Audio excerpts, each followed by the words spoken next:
안녕하십니까. 감사 스마일입니다. 10월 18일 금요일 아침 방송 즐겁게 시작하겠습니다.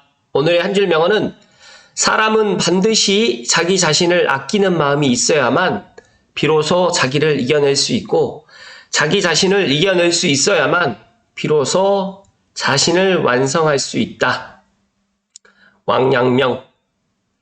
감스님들만이라도 자기 자신을 아끼고 사랑하시라는 말씀 오늘 방송 전에 시작하고 기쁘게 금요일 방송 시작하겠습니다. 네, 서울 아파트 거래량 급감 중 지난 10월 11일 기준으로 아파트 랩에서 일단 이게 지금 현재 팩트입니다. 지금 서울 아파트 거래량이 7월 달에는 8,600건, 8월 달에는 6,000건이었는데 9월 달에는 지금 10월 11일 기준으로 2,254건, 아무리 많아도 이제 한 3,000건 이내로 될 것 같고요. 이제 10월달 아파트 거래량도 그렇게 많지 않습니다. 그렇다고 하면 왜 지금 서울 아파트 거래량이 급감할까요? 가격이 떨어질 것 같아서 급감할까요? 그것이 아니라 지금은 아파트를 살 수 없는 가격도 올랐고 대출도 안 나오고 대출 금리도 지금 주택담보대출 금리도 상당히 높아서 이것들을 지금 실행에 옮기지 못하고 있습니다. 그래서 제가 오늘 본론에 이야기 드릴 주제하고도 좀 밀접한 관계가 있는데 서울 아파트 거래량이 지금은 급감하고 있지만 내년 초, 저는 내년 하반기부터는 정말 또 많이 거래가 이루어질 것이다 라는 말씀을 먼저 드립니다. 대한민국 대기업의 현실, 나처럼 하루에 4시간 정도 일 안 하는 직원에게도 연 1억씩 통장에 정기적으로 넣어준다고 합니다. 그런데 뭐 삼성전자든 현차든 지인들도 다소 그렇다고 하는데 기업이 지출하는 인건비는 계속 오르고 있지만 인건비의 질은 계속 저하되고 있다. 그게 곧 실적과 기업 경쟁력으로 나타나는 중인데 그렇다고 내가 8시간 일한다고 해서 달라질 게 없다. 평가야 좀 더 잘 받을 확률만 올라갈 뿐 큰 차이 없다. 나만 피곤해지는 것이다. 그러니까 안 한다. 앞으로도 계속 안 할 거고 재테크 잘해서 제 인생을 설계하겠다라는 보니까 LG전자의 땡땡땡님이신데 이게 지금 대기업의 현실이라고 합니다. 감사스마일은 대기업에 근무를 안 해봐서 잘 모르겠지만 대기업에 다니는 주변의 지인들, 선후배들 이야기를 들어보니까 연봉이 정말 높더라고요. 근데 연봉만큼 정말 일을 갖다 많이 하고 있는지까지는 모르겠습니다. 다만 한 가지 확실한 거는 우리가 제2의 인생, 그 다음에 노후를 대비하기 위해서 일단 지금의 내가 근로소득, 사업소득만 갖고는 안 된다. 그래서 계속해서 재테크를 해 나가야 된다. 그게 부동산이 될지 주식이 될지 코인이 될지 뭐 채권이 될지 저축이 될지까지는 모르겠지만 계속적으로 재테크를 해야 된다는 이야기를 감사스마일이 강조해서 이야기 드립니다. 그리고 올해 서울 경기 아파트 거래량을 갖다 봤더니 신생아 대출족의 내 집 마련 선택지는 서울 외곽 지역 또는 경기 인천으로 좁혀지는데 서울보다 새 아파트 비중이 높았던 수도권 지역을 갖다가 의외로 많이 지금 택한 곳으로 좀 보이고요.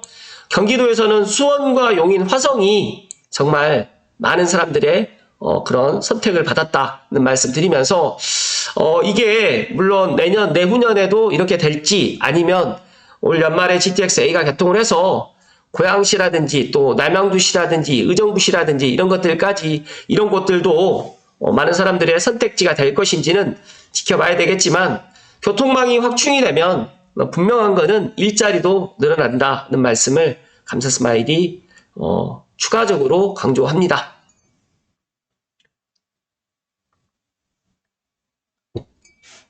일단은 신생아 특례대출로 인해 가지고 많은 20, 30 세대, 특히 뭐 30, 40 세대 분들이 내 집 마련을 했다라는 게 지금 나와 있는 팩트라는 말씀 드리고 본론으로 들어갈 수 있도록 하겠습니다.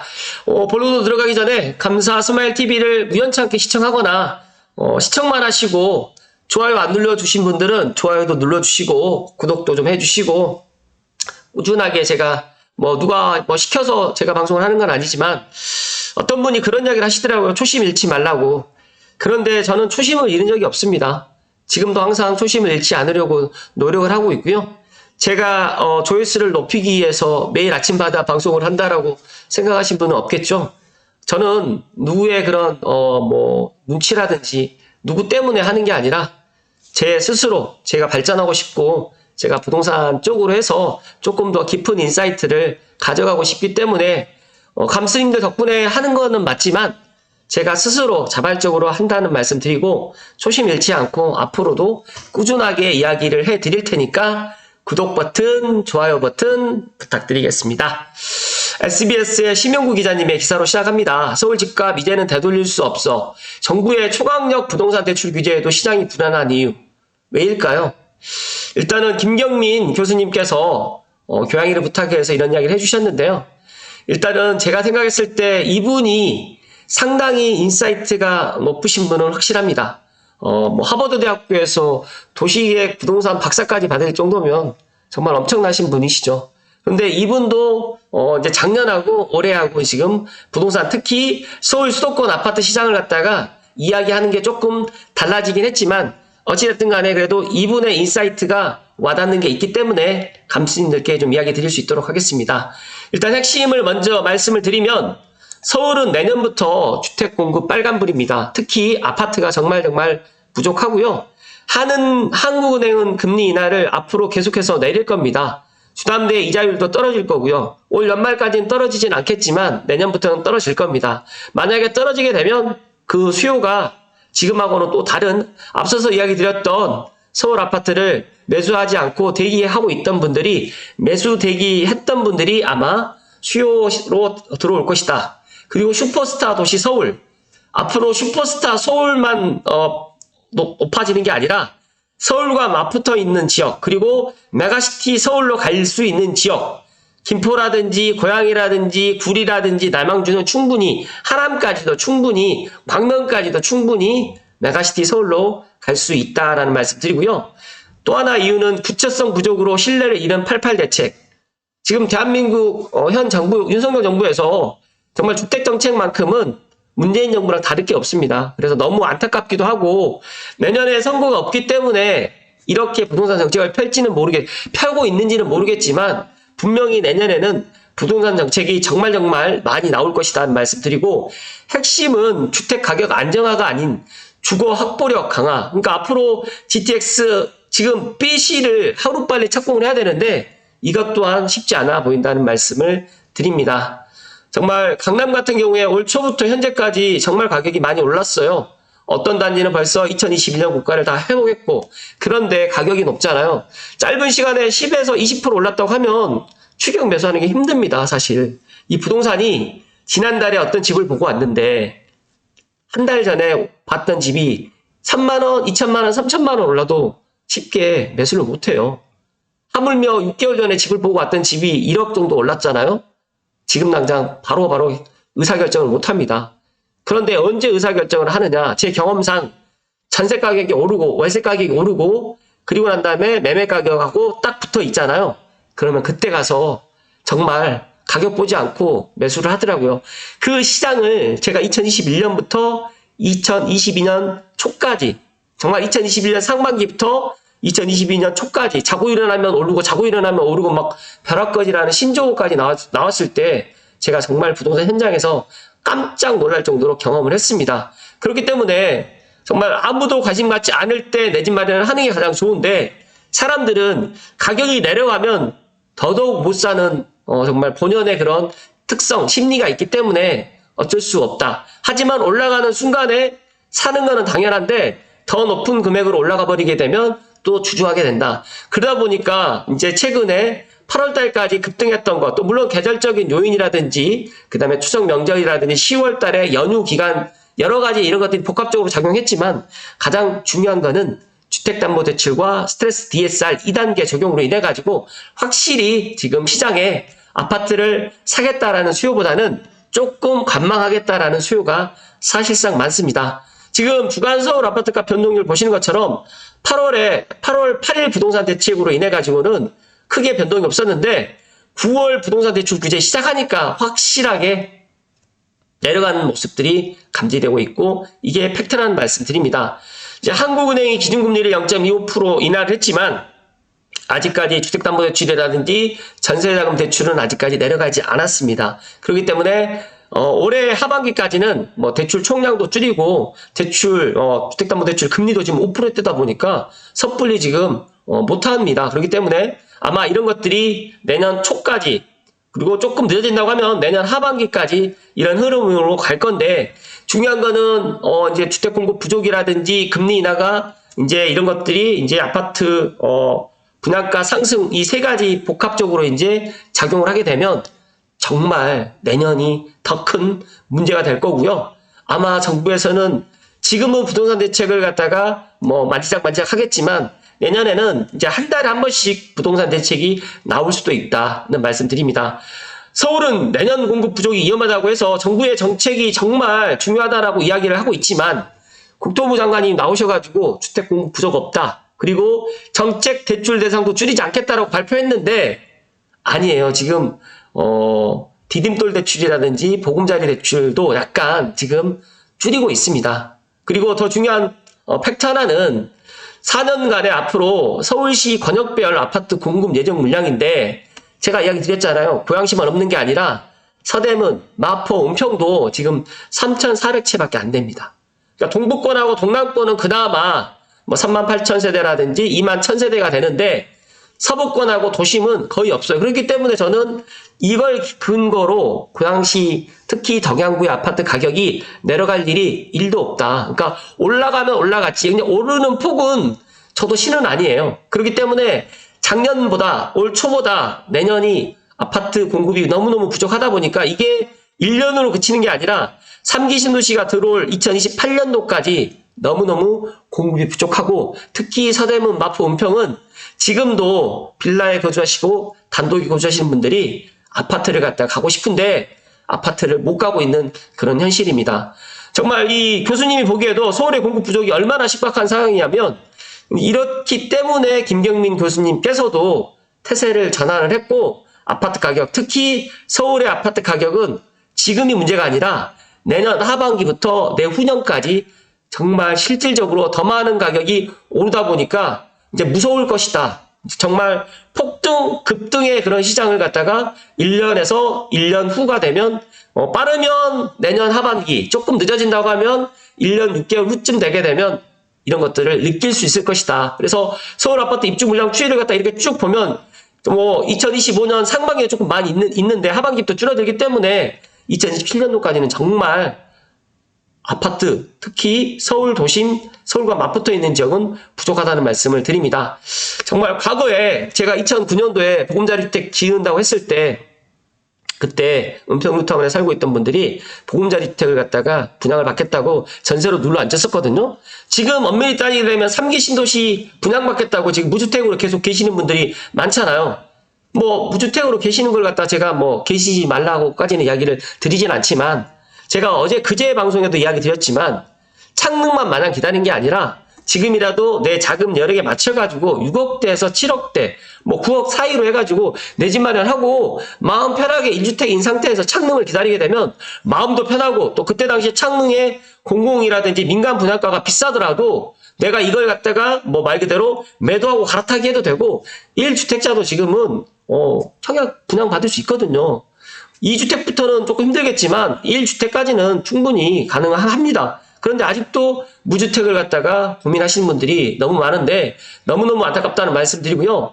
앞으로 수도권, 특히 서울의 아파트가 빨리빨리 지어지고 아파트 가격이 분양가 상한제로 인해 가지고 정말 싸게 공급이 될 거라고 생각하시는 분들 계시면 이것들을 좀 빨리 바꾸시라는 말씀 드리고 앞으로 서울은 정말 글로벌 도시가 될 거고요. 어디까지 올라갈지 모른다.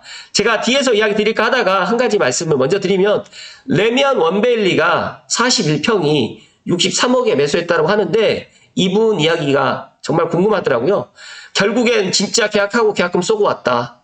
이제 더 이상 부동산으로 고통받지 않아도 되겠다.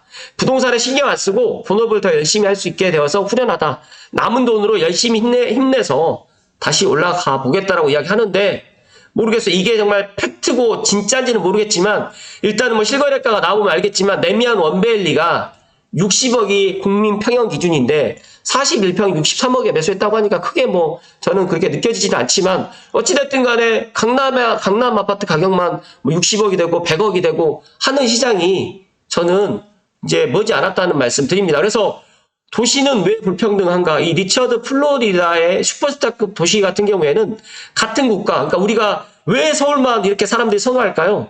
서울이 아파트 가격이 가장 많이 오르기 때문에 지방 아파트를 매도하고 서울로 오고, 나는 어찌됐든 간에 서울과 뭐 경기도에 살고 있지만 어찌됐든 간에 지금 제 1의 목표는 서울의 아파트를 장만하는 게 내 1의 목표다. 2030 세대들도 전세랑 월세 살고 있지만 내가 서울의 아파트를 분양을 받겠다라고 지금도 계속적으로 기다리신 분들이 정말 많고, 감사스마일 지인 자녀분들 또한 나는 서울의 아파트를 사겠다라고 이렇게 가는데, 이렇게 되게 되면 어떤 현상이 일어나냐면 주거 양극화 현상이 일어납니다. 만약에 이제 정말 강남과 용산만 이런 데가 100억이 된다고 가정하고 경기도가 10억으로 남아있다고 하면 어떤 현상이 일어날까요? 그렇기 때문에 서울의 균형 발전, 강남과 강북, 그리고 교통망을 GTX A만 지금 되고 있지만 GTX B, C도 빨리 착공이 들어가서 서울 수도권에 30분 생활권으로 간다고 하면 이거 주거 양극화는 조금이라도 저는 해소가 된다라는 말씀 드립니다. 그렇기 때문에 정말 남는 돈, 정말 엉뚱한 데다가 세금 쓰지 마시고 교통망 확충, 최대의 복지는 제가 생각했을 때 국민의 최대의 복지는 교통이다. 교통이 만약에 확충이 되면 일자리도 증가되고 또한 집값 안정화도 기할 수 있다라는 말씀을 감사스마일이 강조해서 이야기 드립니다.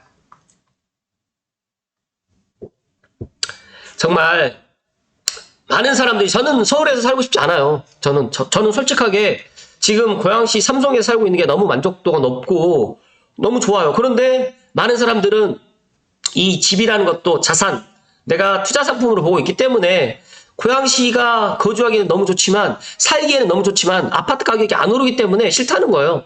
그래서 투자하고 실거주를 분리를 해서 투자는 서울, 실거주는 고양, 이런 이야기를 갖다 지금 많은 분들이 하고 계시는데, 저는 그래도 고양시가 앞으로 투자자들, 앞으로 실거주 만족도보다는 투자 측면에서도 나쁘지 않다라는 이야기를 계속해서 이야기 드립니다. 뭐 대전홍대선에 어제 더금도 이야기 드렸지만 GTX-A가 정말 개통을 하고 삼성역까지 정차하는 2027년 전후가 된다고 하면 정말 고양시 아파트가 지금 6억에서 9억, 5억대가 있는데, 뭐 30평대 6억에서 지금 7억이면 살 수 있는 아파트가 신축 아파트, 준신축 아파트가 있음에도 불구하고 사람들이 거들떠 보지 않고 아직까지 덕양구에 할지, 뭐 예를 들어서 수도권 어디로 생각을 해야 될지 모르시는 분들이 뭐 있다라고 하면 감사스마일이 정말 자신있게 이야기 드립니다. GTX-A가 개통을 하게 되면 고양시를 바라보는, 특히 킨텍스역과 대곡역, 특히 덕양구는 뭐 대곡역과 창릉역이 들어가기 때문에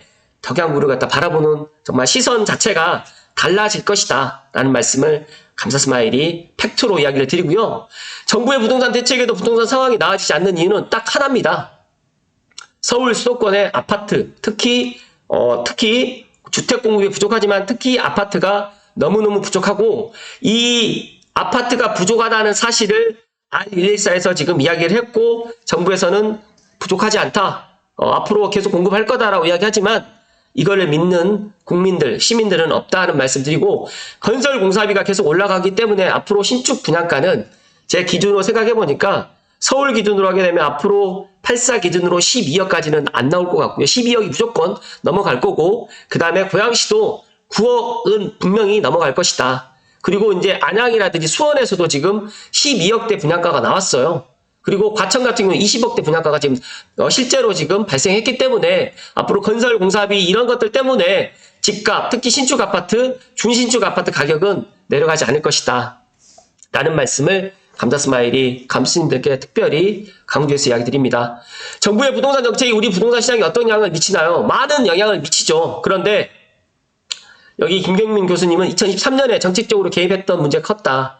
그냥 내버려 뒀어야 됐다. 시장에 자기 조절 기능을 믿었어야 라고 이야기를 하지만, 부동산이 안 좋게 되면 가장 리스크가 큰 거는 정부입니다.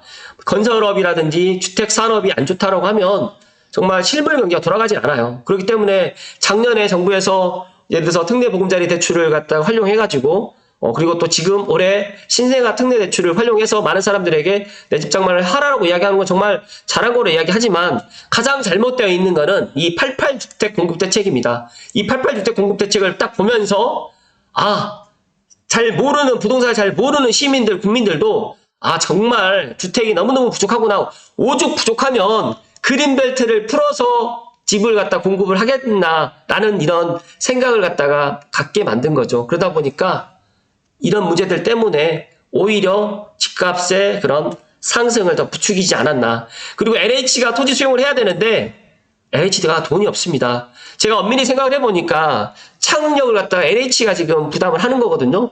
근데 창릉 3기 신도시를 토지를 갖다가 민간 시행사에 팔아야지 돈이 들어오는데 지금 돈이 없어요. 그러니까 냉정하게 생각했을 때 돈이 없다 보니까 2028년, 2027년에 창릉역을 갖다 개소하지 못하는 그런 이유가 또 하나의 이유가 될 수도 있겠다라는 그런 생각을 했습니다. 그렇기 때문에 정말 이 부동산은 단편적인 것만 보면 안 되고 정치, 경제, 사회, 문화 이 네 가지 측면, 그 다음에 글로벌 경제라든지 또 세계 각국의 그런 부동산을 갖다가 그런 월세라든지 부동산 가격도 살펴보시면서 복합적으로 보셔야 된다는 이야기를 감사스마일이 추가적으로 이야기 드립니다.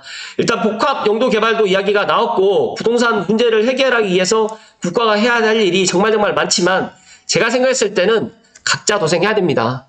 정부 말 믿지 마시고, 그러니까 정부가 지금 집장만 하지 마시고 조금 있다가라고 이야기하는 것들을 믿지 마시고 본인들이 스스로 판단했을 때 내가 자녀들을 양육하고 내가 이사 가지 않고 편안하게 내 집에서 5년, 10년 이렇게 거주하실 분들은 특히 서울 수도권에 거주하고 그다음 직장 있으신 분들은 지금이라도 내 집 마련을 하셔야 됩니다. 그 내 집 마련을 갖다가 하루라도 늦추신다고 하면 정말 후회하게 됩니다. 그래서 감사스마일이 10년 전에, 5년 전에, 3년 전에, 1년 전에 이야기 친한 지인들이나 주변 선후배들께 집장만 하라고 이야기했을 때 어떤 분은 저에게 욕을 하고 어떤 분들은 니나 해라고 하고 어떤 분들은 제 말에 귀를 기울여서 내 집 마련을 하셨던 분들이 있는데 후자에 마지막에 제가 이야기했던 내 집 마련 했던 분들께 고맙다는 인사를 더 많이 받고 있고요. 그때 너 말을 갖다가 들었어야 되는데 라고 후회하시는 분들이 아직까지 집장만을 못하신 분들입니다. 그런데 저는 능력이 안 되고 정말 내가 20억, 30억짜리 살 수 없잖아요. 그러면 내 자금대에 맞춰서 5억짜리 아파트라도, 6억짜리 아파트라도, 9억짜리 아파트라도, 3억짜리 아파트도 있어요. 사실 찾아보면. 근데 내 눈에는 안 들어오겠죠. 하지만 전세나 월세도 하지 마시고 정말 내 자금 여력에 맞춰서 하루라도 빨리 내 집 마련을 하실 것을 이야기 드립니다. 마지막으로 이제 10억짜리 집을 산다고 했을 때 LTV가 50이라고 하면 5억이 필요한 건데 그 5억을 언제 모으느냐. 생애 첫 구매자한테는 LTV를 높여줘야 되고 80%까지 그러면서 내 집 마련을 장려하면 오히려 세수도 확보가 되고 그리고 주택 경기도 활성화되면서 그리고 어떻게 보면 내 집을 더 많이 주택 공부를 많이 하게 되면 주택 시장의 안정도 있고 빠쇼님이 항상 이야기하는 말 있잖아요. 남아 돌 때까지 집을 지어야 된다. 하지만 그게 현실적으로 맞지는 않겠지만 지금 원하는 대한민국의 많은 분들이 원하는 주택은 단독주택이라든지 오피스텔이라든지 빌라가 아닌 아파트 그리고 이왕이면 역 근처에 대단지에 신축 아파트를 선호하기 때문에 이런 쪽으로 해서 아파트를 정부 차원에서 지속적으로 공급을 하면 되지 않을까라는 생각을 갖습니다.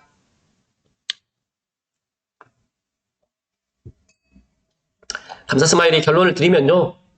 이 김경민 교수님의 인사이트가 정말 너무너무 좋아서 제가 오늘 많은 것들을 인용을 해서 이야기 드렸지만 서울 집값을 이제는 되돌릴 수 없습니다. 지금 많은 분들이 서울 집값이 떨어지기만을 많이 기다리시겠지만 제가 판단했을 때는 서울의 집값은 물론 신축, 그 다음에 뭐 준신축까지, 그 다음에 뭐 마용성이라든지 강남 3구라든지 동작구, 은평구, 서대문, 그 다음에 뭐 동대문구, 막 이런 쪽 많은 사람들이 선호하는 지역 이건 떨어질 이유가 정말 1도 없다는 말씀 드리면서 오히려 이제 뭐 노동환 금강구 쪽에 정말 남들이 관심 받지 않을 때 그런 지역으로 일단 먼저 들어가시면 더 좋을 거라는 말씀 좀 드리고 특히 서울과 맞붙어 있는 지역에 신도시 이왕이면 신도시 지역으로 해가지고 10년 이내 아파트를 갖다가 장만하시면 더 좋을 것 같다는 말씀 드리면서 정부의 앞으로 이제 부동산 뭐 대책이라든지 규제가 더 나올 거예요.